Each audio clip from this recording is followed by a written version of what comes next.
I always believed moving to Oakwood Estates would be the perfect next step for my life and career. Everything about it seemed idyllic. The manicured lawns, the identical mailboxes, the quiet streets without a single basketball hoop in sight. It looked like a painting of suburban perfection. What I failed to understand was that perfection always comes at a price. In this case, the price had a name: Karen Wilkins, president of the HOA. I met Karen the very first day I moved in. Clipboard in hand, she appeared on my front porch before I'd even finished unloading the moving truck. "Welcome to Oakwood Estates," she said with a smile, so tight it looked painful. "I'm Karen Wilkins, HOA president. You'll need to review the community guidelines immediately. 137 rules. I enforce every single one."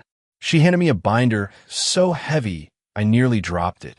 I remember laughing about it later, thinking she was just a little intense. If only I had known then, that binder would soon become the battlefield for an all-out neighborhood war. At first, things were fine. I kept my head down, focused on settling in and working from home. As an IT specialist, my job required fast, reliable internet. So when summer came, I decided to upgrade my connectivity by installing a small satellite dish. I followed every procedure outlined in the bylaws, submitted detailed paperwork, provided diagrams showing that the dish would be tucked away on my roof, nearly invisible from the street, even painted it to match the roof tiles. Approval came back swiftly. Installation was smooth. I thought that was the end of it. 3 days later, I learned otherwise. A sharp, rhythmic knock shook my front door. I opened it to find Karen standing there, her platinum blonde bob somehow unmoving in the breeze, sunglasses perched atop her head like a crown. "That satellite dish is a violation," she snapped, pointing toward my roof like she was identifying a fugitive. "It's an eyesore and must be removed within 24 hours. I kept my tone calm, though irritation prickled under my skin. "Actually, Karen, I submitted the paperwork and got it approved. Here's the documentation." I reached for the folder I'd already started keeping near the door, specifically for these encounters. Her eyes narrowed as she snatched the papers from my hand, scanning them quickly. "This approval is conditional," she said, waving the documents as if shooing away a fly. The board reconsidered. "The dish disrupts the aesthetic harmony of our community." Funny, I couldn't help but notice that her house, 3 doors down, had its own satellite dish, half hidden behind her chimney. I took a breath. "The Federal Communications Commission protects my right to install this equipment," I said evenly. "And the HOA already approved it. It's staying." I watched the color rise into her cheeks as I gently took back my papers and closed the door. What I didn't realize then was that this wasn't the end. It was only the beginning. In the weeks that followed, it felt like I was under siege. The violation notices started showing up like clockwork, each one more absurd than the last. First, it was my lawn. According to Karen, my grass was a 1/4 inch taller than regulation height. Then it was my garbage can. Apparently, it had remained by the curb 15 minutes too long after pickup. Even the fact that I left my car parked in my own driveway overnight became a problem. Each violation came with the threat of a fine, signed off with Karen's grand, swirling signature, always accompanied by a little smiley face that somehow felt more mocking than friendly. At first, I tried to laugh it off. I meticulously gathered photographic evidence, timestamps, measurements, everything. I responded to each notice with polite but firm emails, always copying the entire HOA board. I wasn't going to let her bully me without a fight. To my surprise, cracks began to form in Karen's authority. One board member accidentally copied the entire neighborhood on an email saying, "We have more important matters to discuss than the position of Mr. Mitchell's garbage cans." Another quietly apologized to me in person at the mailbox. Karen, of course, didn't back down. She doubled down, accusing the other board members of failing in their duties, suggesting they were jeopardizing the integrity of Oakwood Estates. And then came the final straw. With all the package thefts happening in nearby neighborhoods, I decided to install security cameras around my property. As always, I submitted diagrams, paperwork, the whole 9 yards. The architectural committee, which notably did not include Karen, approved the project without issue. 2 days after the cameras went up, I came home from grocery run and found Karen in my front yard, tape measure in hand, inspecting the perimeter like a building inspector. Before I could even set my grocery bags down, she marched up to me. "These cameras are invading public spaces and neighboring properties," she barked. "It's an invasion of privacy. You're in violation of HOA regulations." I set my bags down on the porch and folded my arms. "The cameras are aimed exclusively in my property," I said evenly. "They don't capture any public areas. I have the approval letter right here if you'd like to see it." I showed her the email confirmation on my phone. Her lips pressed into a thin, angry line. "I'm overriding their decision," she snapped.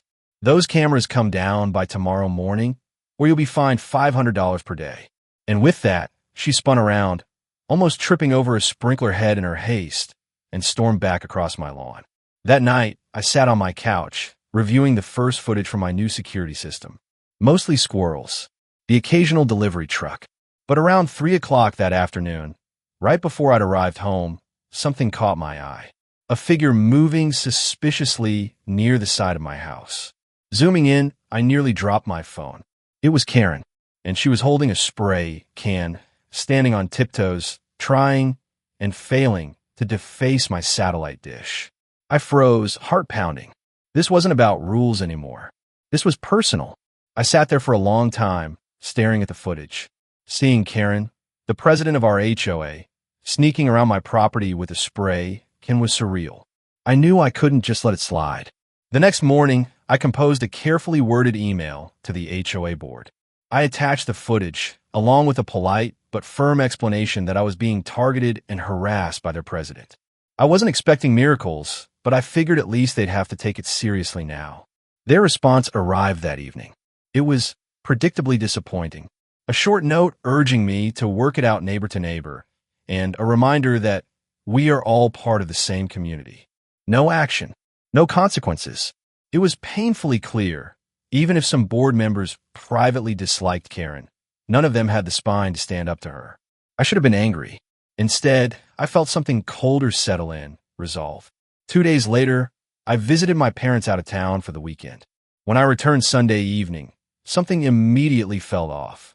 It was just a feeling at first, that crawling sensation between your shoulder blades when you're being watched. As I unloaded my car, I noticed a small, black object tucked under the eaves of my roofline. I climbed up to inspect it, heart sinking. It was a camera, one I had definitely not installed. Panic prickled at my skin as I searched further. I found 2 more, one aimed at my backyard, another pointing directly at my home office window. They weren't just decorative. These devices were active, sleek, professional, transmitting somewhere. My first instinct was to rip them down immediately, but my professional training kicked in. Instead, I took photographs, carefully documenting everything. The placement, the angles, the wiring. Then, without touching a thing, I called the non-emergency police line. 2 officers arrived within the hour, treating the situation with a gravity that told me this was worse than even I realized. They confirmed the cameras were live, actively transmitting, and likely installed without my consent. A potential felony, depending on the intent. "Do you have any idea who might have installed these?" the senior officer asked. I just nodded grimly.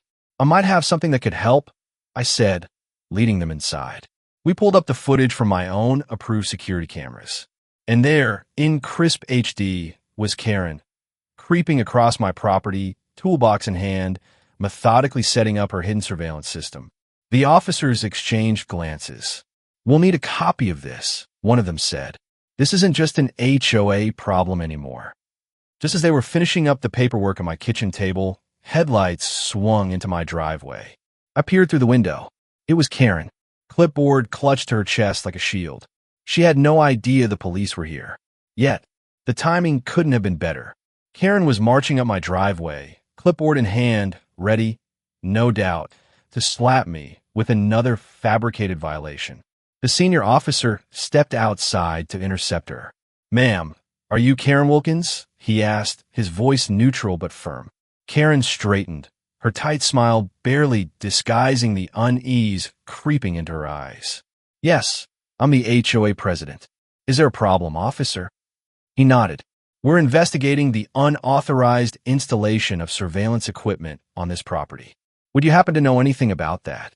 For a moment, Karen froze. Just a flicker, but enough. I saw the exact second she realized how bad this was. I don't know what you're talking about, she stammered, inching backward toward her car. I'm just here to deliver a notice about improper landscape maintenance. The officer cut her off smoothly. Ma'am, we have video evidence of you installing surveillance devices earlier today. I'm going to need you to stay right here. Panic flashed across Karen's face. She opened her mouth, maybe to deny it again, maybe to bolt, but the second officer was already moving in to block her retreat. What followed was the most surreal hour of my life. The officers calmly explained the charges.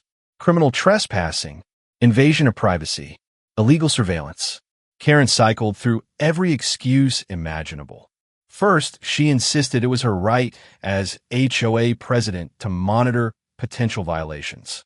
Then she claimed she suspected I was running an illegal business from my home.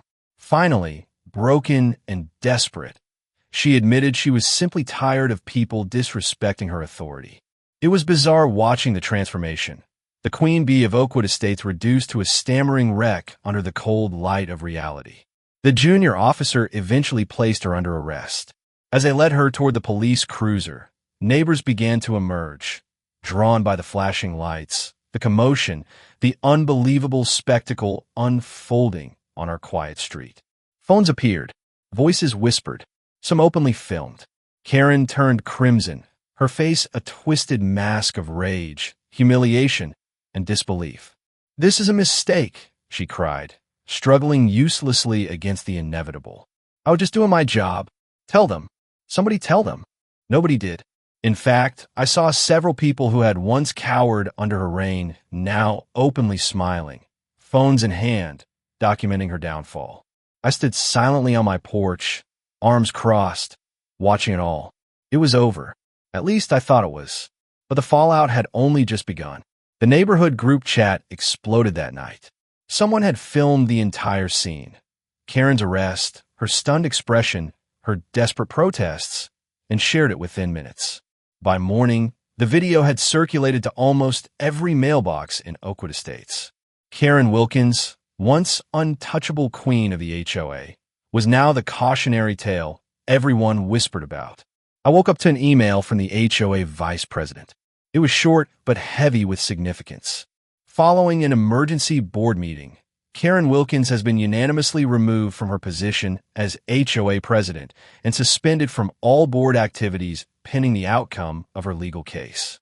We sincerely apologize for her unacceptable behavior and would like to schedule a meeting with you to discuss reparations. It didn't erase what had happened, the months of harassment, the stress, the constant sense of being watched. But it was a start. Later that afternoon, my doorbell rang. I half expected another board member. Instead, it was Karen's husband. He looked like he hadn't slept in days, face drawn, eyes bloodshot, shoulders slumped in defeat. In his hand, he clutched an envelope. I'm here to apologize, he said quietly, and to let you know Karen's been released on bail. She's not allowed within 100 yards of your property. He handed me the envelope. Inside was a personal check made out for $5,000. The exact amount Karen had threatened to fine me over those endless months of bogus violations. She doesn't know I'm doing this, he said, voice cracking slightly. But you deserve something for everything she put you through. We'll probably have to move now. Her real estate business, it's finished. No one wants to work with someone arrested for spying on their neighbors. He turned to leave, then paused, glancing back over his shoulder. For what it's worth, I'm sorry. Truly. I stood there for a long moment after he left, staring at the check, feeling the strange weight of it in my hand. Not because of the money, but because of what it represented. Accountability, closure, justice. Karen had spent years lording her petty authority over the people around her, believing she was untouchable, believing she was above the very rule she weaponized against others. But in the end, it wasn't some grand rebellion that brought her down.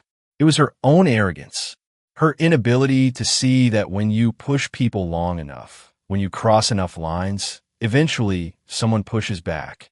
As the sun set over Oakwood Estates that evening, I sat on my porch, coffee in hand, watching kids play on the street, some with basketball hoops now proudly set up in their driveways. For the first time in a long time, the neighborhood felt peaceful, normal, free. And in that quiet, I smiled, not out of spite, but out of simple, exhausted relief. Justice might be slow, but when it comes, it's worth the wait.